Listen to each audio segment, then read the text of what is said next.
بے شک ان کے لیے موجب قربت ہے، ان کو اللہ تعالیٰ ضرور اپنی رحمت میں داخل کرے گا انشاءاللہ تعالیٰ۔ یہ خوشخبری ہے اللہ کا قرب ان کے لیے جنہوں جو اللہ کے لیے اور حضور کی دعا کے لیے صدقہ خیرات کرتے ہیں۔ اللہ تعالیٰ بڑی مغفرت والا، بڑی رحمت والا ہے۔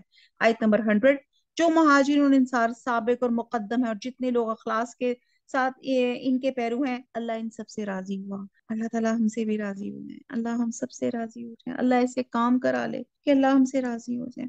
اللہ ان سب سے راضی ہوا اور سب اس سے راضی ہوئے۔ اللہ نے ان کے لیے ایسے باغ، رضی اللہ عنہم ورضوا عنہ، اور اللہ نے ان کے لیے ایسے باغ مہیا کر رکھے ہیں جن کے نیچے نہریں جاری ہوں گی، جن میں ہمیشہ رہیں گے۔ یہ بڑی کامیابی ہے۔ اب اس میں 3 گروہوں کا ذکر کیا جا رہا ہے، ایک مہاجرین کا، دوسرا انصار کا، اور تیسرا سابقون الاولون، یعنی کہ دونوں گروہوں میں سے وہ افراد جنہوں نے اسلام قبول کرنے میں سب سے پہلے سبقت کی تھی۔ اور بعض اسکالرز کہتے ہیں کہ جنہوں نے دونوں قبلوں کی طرف رخ کر کے نماز پڑھی تھی۔ اور کچھ تمہارے گرد و پیش والے اور کچھ مدینہ والوں میں ایسے منافق ہیں نفاق پہ اڑے ہوئے ہیں، آپ ان کو نہیں جانتے، ان کو ہم جانتے ہیں، ہم ان کو دوہری سزا دیں گے، پھر وہ بڑے بھاری عذاب کی طرف بھیجے جائیں گے۔ اور کچھ اور لوگ ہیں جو اپنی خطا کے اقراری ہیں۔ اب کیا ہے؟ جنہوں نے ملے جلے عمل کیے تھے، کچھ بھلے کچھ برے، اللہ سے امید ہے کہ ان کی توبہ قبول فرمائے گا۔ وَأَنَّ اللَّهَ هُوَ التَّوَّابُ الرَّحِيمُ، یا جو توبہ کا لفظ آیا ہے، بلا شبہ اللہ بڑی مغفرت والا، بڑی رحمت والا ہے۔ اچھا جی، یہ جو آیت نمبر، یہاں جہاں پہ توبہ کی بات کی جا رہی ہے، آیت نمبر 104 اور پھر اس کے بعد 106 تک، اب یہاں پہ غزوہ تبوک پہ جانے والی کی قسمیں تھیں۔ ایک مخلص لوگ تھے، جہاد کی پکار سنی فوراً چل پڑے۔ دوسرے وہ تھے تھوڑی سستی کی مگر نکل گئے۔ تیسرے وہ تھے تھوڑے پیچھے رہ گئے مگر پھر بھی مل گئے۔ اور چوتھے منافقین تھے جو واپس ہی چلے گئے۔ اور پانچویں کون تھے؟ جو معذور تھے، جن کو کسی واقعی عذر نے روکا ہوا تھا۔ اب یہاں بات کی جا رہی ہے کہ کچھ اور لوگ تھے جو اللہ کے فیصلے کے منتظر تھے، جن کی توبہ ابھی قبول نہیں ہوئی تھی، اور کہتے ہیں یہ 3 اصحاب تھے، مرارہ بن ربی اور قعب بن مالک اور حلال بن امیہ، جنہوں نے واپسی پہ کوئی معذرت نہیں کی اور کہا سچی بات یہ ہے کہ کوئی عذر نہ تھا، محض کاہلی سستی کی وجہ سے ہم نہیں گئے تھے۔ اس پر حضور صلی اللہ علیہ وسلم نے فرمایا تھا کہ اللہ کے حکم کا انتظار کرو۔ اور پھر آگے آیت نمبر 118 میں اس کا حکم بھی آتا ہے۔ بہرحال اس میں ہم دیکھتے ہیں کہ پھر کیا معاملہ ہوا تھا 118 والے میں۔ رب اغفر وارحم وانت خیر الراحمین۔ آیت نمبر 103، آپ ان کے مالوں میں سے صدقہ لے لیجئے جن کے ذریعے سے آپ ان کو پاک صاف کر دیں گے، ان کے لیے دعا کیجئے، بلا شبہ آپ کی دعا ان کے لیے موجب اطمینان ہے، اللہ تعالیٰ خوب سنتا ہے، خوب جانتا ہے۔ کیا ان کو یہ خبر نہیں کہ اللہ ہی اپنے بندوں کی توبہ قبول کرتا ہے اور وہی صدقات کو قبول فرماتا ہے، اور یہ کہ اللہ ہی توبہ قبول کرنے میں اور رحمت کرنے میں کامل ہے۔ آیت نمبر 105، کہہ دیجئے کہ تم عمل کیے جو تمہارے عمل اللہ خود دیکھ لے گا، اور اس کا رسول اور ایمان والے بھی دیکھ لیں گے، اور ضرور تم کو ایسے کے پاس جانا ہے جو تمہاری چھپی اور کھلی چیزوں کو جاننے والا ہے، سو وہ تم کو تمہارا سب کیا ہوا بتلا دے گا۔ آیت نمبر 106، کچھ اور لوگ ہیں جن کا معاملہ اللہ کو حکم آنے تک ملتوی ہے۔ یہ ان لوگوں کی بات کی جا رہی ہے جو 3 لوگوں کے نام بتائے تھے، قعب بن مالک اور وہ۔ ان کو سزا دے گا یا ان کی توبہ قبول کر لے گا، اللہ خوب جاننے والا ہے، بڑی حکمت والا ہے۔ اور بعد ایسے ہیں جنہوں نے ان اغراض کے لیے مسجد بنائی کہ زر پہنچائیں اور کفر کی باتیں کریں اور ایمانداروں میں تفریق ڈالیں اور اس شخص کے قیام کا سامان کریں جو اس سے پہلے سے اللہ اور رسول کا مخالف ہے، اور قسمیں کھا جائیں گے بجز بھلائی کے ہماری کچھ نیت نہیں، اللہ گواہ ہے کہ وہ بالکل جھوٹے ہیں۔ آپ اس میں کبھی کھڑے نہ ہوں، البتہ جس مسجد کی بنیاد اول دن سے تقوی پہ رکھی گئی ہے وہ اس لائق ہے کہ آپ اس میں کھڑے ہوں۔ اس میں ایسے آدمی ہیں کہ وہ خوب پاک ہونے کو پسند کرتے ہیں، اللہ تعالیٰ خوب پاک ہونے والوں کو پسند کرتا ہے۔ پھر آیا ایسا شخص بہتر ہے جس نے اپنی عمارت کی بنیاد اللہ سے ڈرنے پر اور اللہ کی خوشنودی پہ رکھی ہو، یا وہ شخص جس نے اپنی عمارت کی بنیاد کسی گھاٹی کے کنارے پہ جو کہ گرنے کی ہی ہو رکھی ہو، پھر وہ اس کو لے کر آتش دوزخ میں گر پڑے۔ اللہ تعالیٰ ایسے ظالموں کو سمجھ ہی نہیں دیتا۔ ان کی یہ عمارت جو انہوں نے بنائی تھی ہمیشہ ان کے دلوں میں شک کی بنیاد پہ کانٹا بن کے کھٹکتی رہے گی، مگر ان کا دل ہی اگر پاش ہو جائے تو خیر، اللہ تعالیٰ بڑے علم والا، بڑی حکمت والا ہے۔ ایکچولی ہوا یہ تھا کہ ایک یہاں پہ منافقین کی ایک اور بڑا ان کے کرائم کا یہاں پہ ذکر کیا جا رہا ہے، بلکہ سن کیا انہوں نے، کیا کیا انہوں نے ایک مسجد بنائی، مسجد زرار بنانی چاہیے، اور کہتے ہیں یہ کچھ 12 لوگ تھے کہ انہوں نے حضور صلی اللہ علیہ وسلم کی پہلی تعمیر شدہ مسجد یعنی کہ مسجد قباء کے پاس ایک نئی مسجد تعمیر کی، اور حضور صلی اللہ علیہ وسلم تبوک کے لیے نکل رہے تھے، اور ان منافقوں نے آپ سے عرض کی کہ آپ ایک مرتبہ اس میں آ کے نماز پڑھ لیں، اور آپ نے فرمایا کہ میں بھی سفر میں ہوں، واپسی پہ دیکھوں گا، اور جب واپس آپ آئے تو مدینے کے وقت یہ آیات نازل ہو گئی ہوئی تھی، یعنی کہ ان لوگوں نے اس مسجد میں سازشوں کے لیے وہ مسجد بنائی تھی، اور ان کا یہ تھا کہ ایک دفعہ اللہ کے رسول اس میں نماز پڑھ لیں تو یہ اوتھینٹک ہو جائے کہ یہ مسجد جو ہے مسجد ہی کے مناسبت سے بنائی گئی ہے، حالانکہ مسجد زرار تھی۔ اور جب آپ غزوہ تبوک سے واپسی پہ تو اللہ تعالیٰ نے آیات اتار کے ان کا بتا دیا کہ ان کا مقصد جو تھا یہ اسلام کو جو ہے نقصان پہنچانا تھا، اور پھر آپ نے نہ صرف یہ کہ نماز نہیں پڑھی بلکہ اپنے چند ساتھیوں کو بھیج کے وہ مسجد ڈھا دی، اسے ختم کر دی۔ اس سے اسکالرز نے یہ رول لیا کہ جو مسجد اللہ کی عبادت بجائے مسلمانوں کے درمیان میں تفریق پیدا کرنے کی غرض سے بنائی جائے تو وہ مسجد زرار ہے، اس کو ڈھا دیا جائے تاکہ مسلمانوں میں تفریق اور انتشار پیدا نہ ہو۔ اب ہم دیکھتے ہیں کہ ان کی 4 بڑی ان کے ایمز تھے اس کو مسجد کو بنانے کے، مقاصد تھے۔ ایک تھا زرار، زرار کا مقصد ہے کہ قبا کے مخلص مسلمانوں کو نقصان پہنچایا جائے، کیونکہ مسجد قبا کی وجہ سے ان کو ایک خاص عزت حاصل ہو گئی تھی، اور یہ منافق حسد کر رہے تھے اور کہہ رہے تھے کہ عزت جو ہے باقی نہ رہے۔ اور دوسرا کفر تھا، کفرن یعنی کہ کفر کے مقاصد پورے ہو جائیں، اپنی الگ مسجد ہو، اس میں تو اس میں جانے کی ضرورت باقی نہ رہے، اور اس طرح نماز ترک کرنے کا موقع بھی مل جائے اور لوگ سمجھے کہ مسجد میں بیٹھے ہیں تو نماز ہی پڑھ رہے ہوں گے، حالانکہ وہ سازشوں میں مصروف ہوں گے۔ تو قرآن نے ترک نماز کو کفر کی حالت سے تعبیر کیا، اور نیز نیک کام بھی نیک مقاصد اور نیک نیت میں موقوف ہے، ورنہ مسجد بنانے جیسے نیک کام بھی کفر کے لیے کیسے ہو سکتا ہے۔ پھر تیسرا ان کا جو موٹیو تھا تفریقن، یعنی کہ مسلمانوں میں تفرقہ ڈالنا، کیونکہ قبا کی پوری آبادی ایک مسجد میں نماز پڑھتی تھی، اب ایک اور مسجد اس کے قریب بنانے سے جماعت میں تفریق پیدا ہوگی۔ اور پھر جو ایک اور ان کا تھا کہ اور پھر یہ ان کا تھا کہ ریاکاری، اور یہ بھی یہ چاہ رہے تھے کہ یہ نمود و نمائش جو ہے وہ ہو جائے۔ پھر ایک ان کی جو موٹو تھا وہ تھا ارساد، چوتھا ان کا موٹو تھا ارساد کمین گاہ کے لیے، یعنی کہ اللہ اور اس کے رسول کے خلاف جنگ کرنے والے دشمنان کے لیے، دشمنان اسلام کے لیے، جن سے یہ ساز باز رکھتے تھے، جن کے ایجنٹ تھے، تو ان کے ٹکنے کی جگہ پیدا ہو جائے۔ تو روایت سے معلوم ہوتا ہے کہ مدینہ میں قبیلہ خزرج کا ایک آدمی ابو عامر جو عیسائی راہب بن گیا تھا، جب حضور صلی اللہ علیہ وسلم مدینہ تشریف لائے تو کلمہ اسلام کا عروج اس پہ شاخ گزرا، اور وہ مسلمانوں کے خلاف سازشوں میں سرگرم ہو گیا۔ پہلے قریش مکہ کا ساتھ دیا، پھر شہنشاہ قسطنطنیہ کے پاس چلا گیا، اور رومیوں کے حملے کا بھی یقین دلایا۔ تو بہرحال یہاں پہ جو آگے آ رہا ہے اس شخص کا بات آ رہی ہے کہ اس نے منافق کا جو کردار جو تھا، ایک اور آگے شخص نے کردار ادا۔ بلا شبہ اللہ تعالیٰ نے مسلمانوں سے ان کی جانوں کو اور ان کے مالوں کو اس بات کے عوض میں خرید لیا کہ ان کو جنت ملے گی۔ وہ لوگ اللہ کی راہ میں لڑتے ہیں جن میں قتل کرتے ہیں اور قتل کیے جاتے ہیں، اس پر سچا وعدہ کیا گیا تورات میں اور انجیل میں اور قرآن میں۔ اللہ تعالیٰ سے زیادہ اپنے عہد کو کون پورا کرنے والا ہے؟ تو تم لوگ اپنی اس وے پہ جس کا تم نے معاملہ ٹھہرایا خوشی مناؤ، یہ بڑی کامیابی ہے۔ اب یہاں پہ مومنوں کی مزید صفات بیان کی جا رہی ہیں، دیکھتے ہیں کیا کیا ہے اللہ تعالیٰ، اور یہ صفات دعا کرتے ہیں کہ ہمارے سب کے اندر آئیں۔ پہلی صفات یہ ہے، وہ ایسے ہیں جو توبہ کرنے والے ہیں، توبہ کرنے والے ہیں، عبادت کرنے والے ہیں، حمد کرنے والے ہیں، روزہ رکھنے والے ہیں، راہ حق میں سفر کرنے والے ہیں۔ سفر، سیاحت بھی اللہ کی راہ میں جہاد کے برابر ہوتی ہے، اور سیاحت میں آپ کی ہجرت بھی آ جاتی ہے، اللہ کے راستے میں فی سبیل اللہ نکلنا بھی آ جاتا ہے۔ اور رکوع اور سجدہ کرنے والے ہیں۔ رکوع آپ یہ دیکھیں، رکوع کا خاص طور پہ ذکر کیا گیا ہے یہ مسلمانوں کے لیے ہے، کیونکہ انصاری اور یہودیوں ان کی عبادت میں رکوع نہیں ہے، اور رکوع جو ہے مسلمانوں میں ہی ہے۔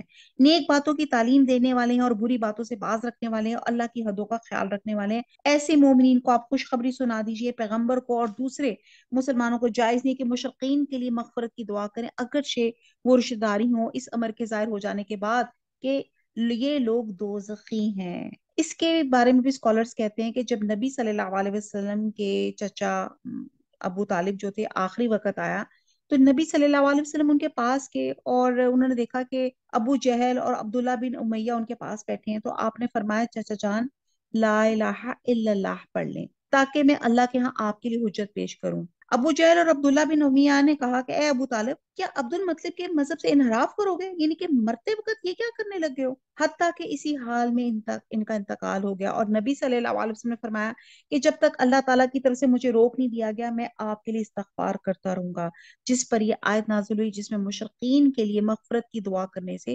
روک دیا گیا۔ آپ ہدایت کے لیے دعا ضرور کر سکتے ہیں، زندہ، کفار اور مشرقین کے لیے آپ ہدایت کی دعا ضرور کر سکتے ہیں۔ آیت نمبر 114، اور ابراہیم کا اپنے باپ کے لیے دعائے مغفرت مانگنا وہ صرف وعدے کے سبب سے تھا جو انہوں نے اس سے وعدہ کر لیا تھا، پھر جب ان پر یہ بات ظاہر ہوگی کہ وہ اللہ کا دشمن ہے تو وہ اس سے محض بے تعلق ہو گئے۔ یعنی کہ اپنے والد کے لیے بھی جو حضرت ابراہیم دعا کرتے تھے، اپنی نرمی اور حلیم مزاج کی وجہ سے کرتے تھے۔ واقعی ابراہیم بڑے نرم دل اور بردبار تھے۔ اللہ ایسا نہیں کہ کسی قوم کو ہدایت کر کے بعد میں گمراہ کر دے جب تک کہ ان چیزوں کو صاف صاف نہ بتا دے جن سے وہ بچے۔ بے شک اللہ تعالیٰ ہر چیز کو خوب جاننے والا ہے۔ بلا شبہ اللہ ہی کی سلطنت ہے، آسمان اور زمین میں وہی چلاتا اور مارتا ہے، اور تمہارے اللہ کے سوا نہ کوئی یار ہے نہ کوئی مددگار۔ اللہ تعالیٰ نے پیغمبر کے حال پر توجہ فرمائی اور مہاجرین و انصار کے حال پر بھی، جنہوں نے ایسی تنگی کے وقت پیغمبر کا ساتھ دیا۔ یعنی کہ جنگ تبوک کے سفر کو تنگی کا وقت قرار دیا گیا کیونکہ موسم سخت گرم تھا، فصلیں تیار کھڑی تھی، سفر لمبا تھا، وسائل کم تھے۔ اس کو اسی جیش الاسرا، تنگی کا سفر یا قافلہ اس کو کہا جاتا ہے۔ کھجور کی فصل کٹنے کے لیے تیار کھڑی تھی، اور اس کے بعد کہ ان میں سے ایک گروہ کے دلوں میں کچھ تزلزل ہو چلا تھا۔ تزلزل یہ دوسرے گروہ کا ذکر کیا جا رہا ہے، جس میں وہ تردد آنا شروع ہو گیا تھا کہ میں جہاد کے لیے جاؤں کہ نہ جاؤں۔ پھر اللہ نے ان کے حال پہ توجہ فرمائی۔ بلا شبہ اللہ تعالیٰ ان سب پہ بہت ہی شفیق مہربان ہے۔ اب یہ جو 118 آیت ہے جس پہ توبہ کا آیت ہے کہ ان کی توبہ قبول ہوئی تھی، یہ وہ واقعہ آ رہا ہے ان 3 شخصوں کے حال پر بھی جن کا معاملہ ملتوی چھوڑ دیا گیا تھا، یہاں تک کہ جب زمین باوجود اپنے فراخی کے ان پہ تنگ ہونے لگی تھی، وہ خود اپنی جان سے تنگ آ گئے تھے، اور انہوں نے سمجھ لیا تھا کہ اللہ سے کہیں پناہ نہیں مل سکتی بجز اس کے کہ اسی کی طرف رجوع کیا جائے۔ پھر ان کے حال پہ توجہ فرمائی تاکہ وہ آئندہ بھی توبہ کر سکیں۔ بے شک اللہ تعالیٰ بہت توبہ قبول کرنے والا، بڑا رحم والا ہے۔ اللہ تعالیٰ سے دعا مانگتے ہیں اللہ تعالیٰ ہمارے صغیرہ کبیرہ گناہوں کو معاف فرما دے۔ اور اس حدیث میں آتا ہے کہ مومن سے کچھ اور کوتاہیوں کو صدور ہو سکتا ہے، لیکن وہ جھوٹا نہیں ہوتا۔ اور اب یہ 3 لوگ کیا تھے، ان کا واقعہ تھوڑا سا میں نے آپ کو بتانا شروع کیا تھا، کیونکہ تھوڑا سا وہاں پہ ذکر تھا، اور 118 آیت میں اور ڈیٹیل سے یہاں پہ ہے کہ یہ جو 3 لوگ تھے، انہوں نے یہ جہاد پہ انہوں نے اعراض کیا تھا، اور انہوں نے حضور صلی اللہ علیہ وسلم کہتے ہیں یہ تینوں جو تھے بڑے مخلص مسلمان تھے، صحابی، اور اس سے قبل ہر غزوے میں شریک ہوئے تھے، اور اس غزوہ تبوک میں صرف تساہلاً شریک نہیں ہوئے تھے۔ بعد میں غلطی کا احساس ہوا تو سوچا ایک غلطی پیچھے رہنے کی ہو گئی، لیکن اب منافقین کی طرف رسول صلی اللہ علیہ وسلم کی خدمت میں جھوٹا عذر پیش کرنے کی غلطی نہیں کریں گے، چنانچہ حضور صلی اللہ علیہ وسلم کی خدمت میں حاضر ہوئے، اعتراف کیا اور اپنے آپ کو سزا کے لیے پیش کیا، اور نبی صلی اللہ علیہ وسلم نے ان کا معاملہ اللہ کے سپرد کر دیا اور کہ ان کے بارے میں کوئی حکم نازل فرمائے۔ اور اس دوران آپ نے صحابہ کرام کو ان تینوں آدمیوں سے سوشل بائیکاٹ کرنے کا حکم دیا، اور 40 دنوں کے بعد انہیں حکم دیا گیا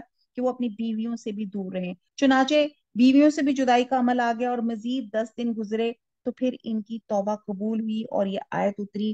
اور اس واقعے کی پوری تفصیل جو ہے حضرت قعب بن مالک سے مروی حدیث میں موجود ہے، یعنی کہ 50 دن کے بعد اللہ تعالیٰ نے ان کی آہوزاری اور توبہ قبول فرمائی۔ احادیث میں آتا ہے کہ حضرت قعب بن مالک اپنی سرگزشت جو ہے تفصیل سے بیان کرتے ہیں، کہتے ہیں کہ 50ویں رات میں اپنے مکان کی چھت پہ نماز پڑھ رہا تھا کہ ٹھیک میری وہی حالت تھی جس کا اس آیت میں تذکرہ ہے کہ زندگی سے تنگ آ گیا تھا، اللہ کی زمین میرے لیے تنگ ہو گئی تھی۔ اچانک دیکھا کوئی آدمی کوہ صلا سے پکار رہا ہے، قعب بن مالک بشارت ہو تمہاری توبہ قبول ہو گئی۔ اب لوگ جوک در جوک مجھے مبارک دینے کے لیے دوڑے آ رہے ہیں۔ بس مسجد نبی میں حاضر ہوا، حضور صلی اللہ علیہ وسلم صحابہ ان کے ساتھ بیٹھے ہوئے تھے، اور آپ بہت خوش تھے۔ میں نے دیکھا آپ کا چہرہ مبارک چمک رہا ہے، اور فرمایا قعب تجھے آج اس دن کی بشارت دیتا ہوں جو تیری زندگی کا سب سے بہتر دن ہے۔ میں نے عرض کیا یہ بات آپ کی جانب سے ہوئی یا اللہ کی وحی سے؟ تو فرمایا اللہ کی وحی سے۔ اور امام احمد بن جنبل کی نسبت یہ بات معقول ہے کہ قرآن کی کوئی آیت انہیں اس قدر نہیں رلاتی تھی جس قدر یہ آیت، اور عقاب بن مالک کی روایت اسے معلوم ہوتی ہے۔ تو اس سے یہ پتہ چلتا ہے کہ دین حق کی دعوت اور خدمت میں تساہل، سستی ایک مومن کے لیے کتنا بڑا جرم ہے کہ اس سے مخلص صحابی بھی اس کی سرزن سے بچ نہ سکے۔ تمام مسلمانوں کو ان سے قطع تعلق کا حکم دے دیا گیا، اور یہ جو کوہ صلا سے جس نے سب سے پہلے پکار کی بشارت سنائی تھی وہ حضرت ابو بکر صدیق تھے۔ آیت نمبر 119، اے ایمان والو اللہ تعالیٰ سے ڈرو اور سچوں کے ساتھ رہو۔ مدینہ کے رہنے والوں کو اور جو دیہاتی ان کے گرد پیش ہے، ان کو یہ زیبا نہ تھا کہ رسول صلی اللہ علیہ وسلم کو چھوڑ کر پیچھے رہ جائیں، اور نہ یہ کہ اپنی جان کو ان کی جان سے عزیز سمجھے، یہ اس سبب کہ ان کو اللہ کی راہ میں جو پیاس لگی، جو تکان پہنچے، جو بھوک لگی، اور جو کسی ایسی جگہ چلے جو کفار کے لیے موجب غیظ ہوا ہو، اور دشمنوں کی جو کچھ خبر لی، ان سب پر ان کے نام ایک ایک نام کام لکھا گیا۔ یقیناً اللہ تعالیٰ محسنین کا اجر ضائع نہیں کرتا۔ اور جو کچھ جھوٹا برا انہوں نے خرچ کیا تھا اور جتنے میدان ان کو طے کرنے پڑے، یہ سب بھی ان کے نام لکھا گیا تاکہ اللہ تعالیٰ ان کے کاموں کو اچھے سے اچھا بدلہ دے۔ مسلمانوں کو یہ نہ چاہیے تھا کہ سب کے سب نکل کھڑے ہوں، ایسا کیوں نہ کیا جائے کہ ان کی ہر بڑی جماعت میں سے ایک چھوٹی جماعت جایا کرے تاکہ وہ دین کی سمجھ بوجھ حاصل کریں، تاکہ یہ لوگ اپنی قوم کو جب کہ وہ ان کے پاس آئیں ڈرائیں تاکہ وہ ڈر جائیں۔ یہاں پہ علم دین کی اہمیت یہاں پہ سمجھ آتی ہے کہ یہاں پہ ایک طبقہ ایسا ضرور ہونا چاہیے جو ہر وقت اللہ کا جو کلام ہے اللہ کے بندوں تک پہنچاتا رہے۔ آیت نمبر 123، اے ایمان والو ان کفار سے لڑو جو تمہارے آس پاس ہیں، ان کو تمہاری اندر سختی پانا ان کو تمہارے اندر سختی پانا چاہیے، یعنی کافروں کے لیے مسلمانوں کے دلوں میں نرمی نہیں سختی ہونی چاہیے۔ اور یہ یقین رکھو اللہ تعالیٰ متقی لوگوں کے ساتھ ہے۔ اور جب کوئی صورت نازل کی جاتی ہے تو بعد منافقین کہتے ہیں کہ اس صورت نے تم میں سے کس کے ایمان کو زیادہ کیا؟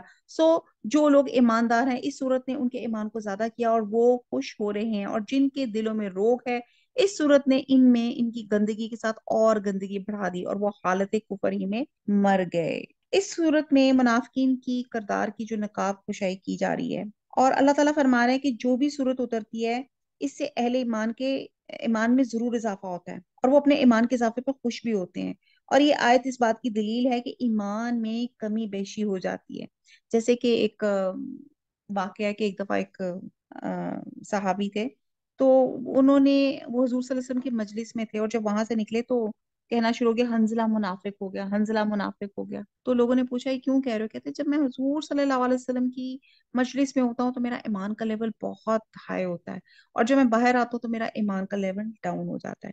تو یہ ایسا نہیں، یہ ہمارے سب کے ساتھ بھی ایسے ہوتا ہے۔ اب جیسے اس وقت ہم قرآن کی اس محفل میں بیٹھے ہوئے ہیں تو اس وقت ہم سب کا قرآن کا لیول، انڈرسٹینڈنگ، شرح صدر، تمام چیزوں کا لیول بہت عمدہ ہے، اور آپ کو کہتے ہیں پتہ ہے نا جماعت پہ اللہ کا ہاتھ ہوتا ہے، اور اس وقت اللہ تعالیٰ کی محفل ہے تو اللہ تعالیٰ کا ہم پہ بڑا کرم ہے، تو ایمان میں کمی بیشی ہو جاتی ہے۔ اور پھر یہ کہتے ہیں کہ ایمان میں کمی بیشی کیوں ہو جاتی ہے؟ کیونکہ آپ دیکھیں چور کہاں ڈاکہ مارتا ہے؟ چور وہاں ہی ڈاکہ ڈالے گا نا جہاں مال اسباب ہوگا، جو مال پہلی اسباب بیچارہ زیور غریب ہو۔ ہوگا اس کے اوپر کہاں پہ ڈاکہ ڈالے گا؟ تو اس کا مطلب ہے اگر ہمارے ایمان میں کمی بیشی ہوتی ہے اٹ مینز الحمدللہ ہم ایمان کی دولت سے مالا مال ہیں، اور شیطان نقب لگا رہا ہے کہ کسی طرح یہ بندہ راہ راست پہ چل رہا ہے، نیکی کے کام کر رہا ہے، کسی طرح میں اس کو ڈی ٹریک کروں، اس کو میں اس نیکی کے راستے سے کم ہٹاؤں۔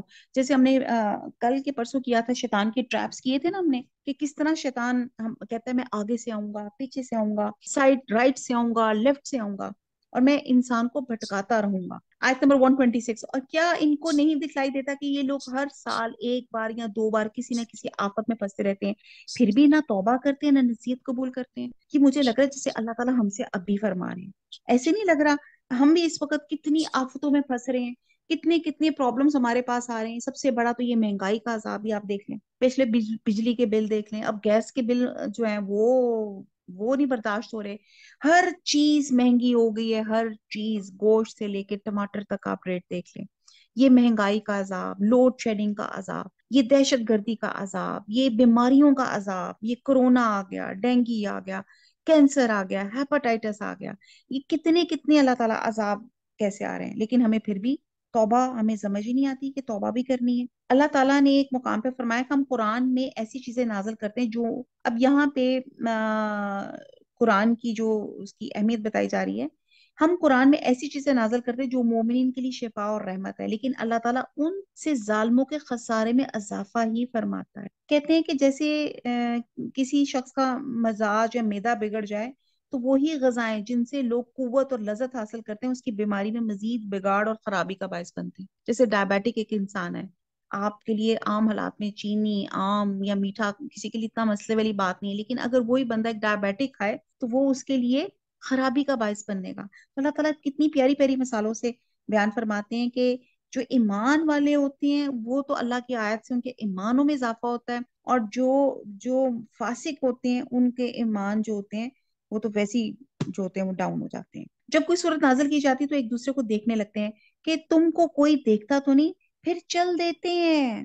یہاں ان کی شرارتوں کا بتایا جا رہا ہے کہ خاموشی سے کھسک جاتے ہیں۔ اللہ تعالیٰ ان کا دل پھیر دیا ہے اس وجہ سے کہ وہ شخص بے سمجھ لوگ ہیں۔ تمہارے پاس ایک ایسا پیغام تشریف لائے ہیں جو تمہاری جن سے ہیں، جن کو تمہاری مذرت کی بات نہایت گراں گزرتی ہے، جو تمہاری منفعت کے بڑے خواہش مند رہتے ہیں، ایمانداروں کے ساتھ بڑے شفیق اور مہربان ہیں۔ اب یہاں پہ انتا ایسی چیزیں جن سے انسان کو تکلیف ہو، تو اس میں دنیاوی مشقتیں اور اخروی عذاب دونوں آ جاتے ہیں۔ تو یہاں پہ آپ صلی اللہ علیہ وسلم نے فرمایا کہ میں آسانی دین حنیفی لے کر بھیجا گیا ہوں، بے شک یہ دین آسان ہے۔ ایک اور حدیث میں فرمایا، پھر اگر روگردانی کرے تو آپ کہہ دیجیے میرے لیے اللہ، فقالو فقل حسبی اللہ لا الہ الا ہوا علیہ توکلت وہو رب العرش العظیم۔ کیا دعا ہے؟ ہاں ہاں، اللہ سے دعا کرتے ہیں، آپ کہہ دیجیے میرے لیے اللہ کافی ہے، اس کے سوا کوئی معبود نہیں، میں نے اسی پہ بھروسہ کیا، وہ بڑے عرش کا مالک ہے، آمین۔ حضرت ابو درداء رضی اللہ تعالیٰ عنہ فرماتے ہیں کہ جو شخص یہ آیت حسبی اللہ صبح شام 7 مرتبہ پڑھے گا، اللہ تعالیٰ اس کے فکر و مشکلات کو کافی ہو جائے گا۔ اللہ سے توفیق کرتے ہیں کہ کم از کم یہ فجر اور اپنے خاص طور پہ مغرب کی اذان میں 7 دفعہ آیات پڑھیں اور ہماری تمام پریشانی کو اللہ تعالیٰ دور فرما دے، آمین ثم آمین۔ سورہ یونس شروع ہوتی ہے اعوذ باللہ من الشیطان الرجیم بسم اللہ الرحمن الرحیم الف لام را تلک آیات الکتاب الحکیم۔ اب سورہ یونس جو ہے اس میں حضرت یونس علیہ السلام کا واقعہ ہے، اور جہاں واقعہ آئے گا تو وہاں ہم ڈیٹیل سے بات کریں گے۔ الف لام را یہ حروف مقطعات ہیں، یہ پر حکمت کتاب کی آیتیں ہیں۔ یہ صورت مکی ہے، البتہ اس کی 2 آیتیں اور بعد میں 3 آیات کو مدنی قرار دیا ہے، اور یہاں پہ قرآن مجید کی صفت بیان کیا ہے حکیم ہے، ٹھیک ہے جی، یعنی کہ حلال حرام حدود ہر چیز اس کو کلیئر کٹ اس میں مینشن کیا گیا ہے، حکمت سے بھری ہوئی کتاب ہے۔ کیا ان لوگوں کو اس بات سے تعجب ہوا کہ ہم نے ان میں سے ایک شخص کے پاس وہی بھیج دی کہ سب آدمیوں کو ڈرائے اور جو ایمان لے ان کو یہ خوشخبری سنائیے، ان کے رب کے پاس ان کا پورا مرتبہ ملے گا۔ کافروں نے کہا یہ شخص تو بلا شبہ سری جادوگر ہے۔ جیسے میں اکثر کہتی ہوں کہ قرآن میں تاثیر ہے، اور جب حضور صلی اللہ علیہ وسلم یہ تاثیر، یہ قرآن، یہ لفظ پڑھتے تھے تو لوگ مروب ہو جاتے تھے، تو سوچتے تھے کہ خدا نہ خواستہ یہ شخص جو ہے شاید جادوگر ہے۔ آیت نمبر 3، بلا شبہ تمہارا رب اللہ ہی ہے جس نے آسمان اور زمین کو 6 روز میں پیدا کیا، پھر عرش پہ قائم ہوا۔ اب آپ یہ دیکھیں کہ اللہ تعالیٰ نے صرف 6 دن میں یہ آسمان اور زمین، اور واللہ عالم وہ دن کو کتنے بڑے تھے وہ اللہ جانتا ہے، کہ وہ 6 دن میں اللہ تعالیٰ نے ان کو چھوڑ نہیں دیا، اللہ تعالیٰ نے پوری ایک ایڈمنسٹریشن کی، پوری کائنات کی سمیٹری کی، اس کو ہارمونائزڈ کیا، ایک دوسرے کے ساتھ ایسوسیٹ کیا، اور پورا سسٹم رکھا، ہر چیز کا اللہ تعالیٰ نے نظام رکھا، ہر ایک کو اللہ تعالیٰ نے اس کو ڈیوٹی اسائن کی کہ تم نے یہ کرنا ہے، جیسے سورج ہے، چاند ہے، ستارے ہیں، بارش ہے، ہر چیز کو آگے آتا ہے، وہ ہر کام کی تدبیر کرتا ہے، اس کی اجازت کے بغیر کوئی اس کے پاس سفارش کرنے والا نہیں، ایسا اللہ تمہارا رب ہے، سو تم اس کی عبادت کرو، کیا پھر بھی تم نصیحت نہیں پکڑتے؟ مشرکین اور کفار جو اصل مخاطب تھے ان کا عقیدہ تھا یہ بت جن کی وہ عبادت کرتے ہیں اللہ کے ہاں ان کی شفاعت کرا دیں گے، ان کو اللہ سے عذاب سے چھڑا دیں گے، تو اللہ تعالیٰ نے فرمایا وہاں اللہ کی اجازت کے بغیر کسی کو سفارش کرنے کی اجازت نہیں ملے گی، اور اجازت بھی انہی لوگوں کو لیے ہوگی جن کے لیے اللہ پسند فرمائیں گے۔ تم سب کو اللہ ہی کے پاس جانا ہے، اللہ نے سچا وعدہ کر رکھا ہے، بے شک وہی پہلی بار بھی پیدا کرتا ہے پھر وہی دوبارہ پیدا کرے گا، تاکہ ایسے لوگوں کو جو کہ ایمان لائے، انہوں نے نیک کام کیے، انصاف کے ساتھ جزا دے، اور جن لوگوں نے کفر کیا ان کے واسطے